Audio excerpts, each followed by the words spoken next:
ପିଲାମାନେ ଆଜି ଆମେ ମୋ ଗାଁ ମୋ ଦେଶ ପଦ୍ୟର ପ୍ରଶ୍ନ ଉତ୍ତର କରିବା। ଦେଖ ପିଲାମାନେ, ପ୍ରଥମ ପ୍ରଶ୍ନଟି ହେଲା ତୁମ ଗାଁର ନାମ କ'ଣ?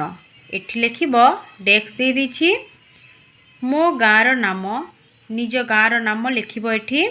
ଖ ନମ୍ବର, ଗାଁଟି କାହିଁକି ତୁମକୁ ଭଲ ଲାଗେ? ଗାଁର ଶାନ୍ତ ସରଳ ପରିବେଶ, ସୁଶୀତଳ ବାୟୁ ଯାହା ଆମକୁ ଆରାମ ଦେଇଥାଏ।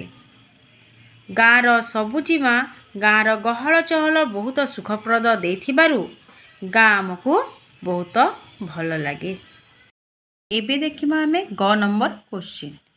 ଗାଁର ପାଣି ପବନ ତୁମକୁ କ'ଣ ଦେଇଥାଏ? ଗାଁର ପାଣି ପବନ ଆମକୁ ଶୀତଳତା ପ୍ରଦାନ କରିଥାଏ ଓ ମନକୁ ଶାନ୍ତି ଆଣି ଦେଇଥାଏ। ଘ ନମ୍ବର କ୍ୱେଶ୍ଚିନ୍, ଗାଁର ତୋଟା, ନଈ ପଠା ସକାଳ ସଞ୍ଜରେ କିପରି ଦିଶେ?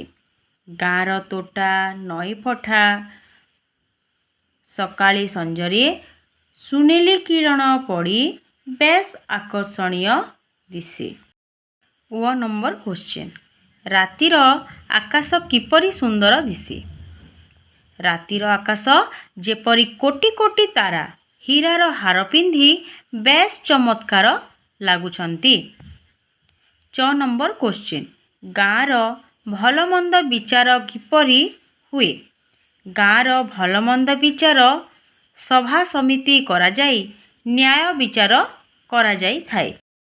ଛ ନମ୍ବର କ୍ୱେଶ୍ଚିନ୍, ଅବସର ସମୟରେ ଗାଁର ଲୋକମାନେ କିପରି ମନୋରଞ୍ଜନ କରନ୍ତି? ଅବସର ସମୟରେ ଗାଁର ଲୋକମାନେ ସାଙ୍ଗସାଥୀଙ୍କ ଗହଣରେ ରହି ଗପ ହସ ଖୁସିରେ ମଚିଯାଇ ନାଚ ଗୀତ କରି ଉଠନ୍ତି।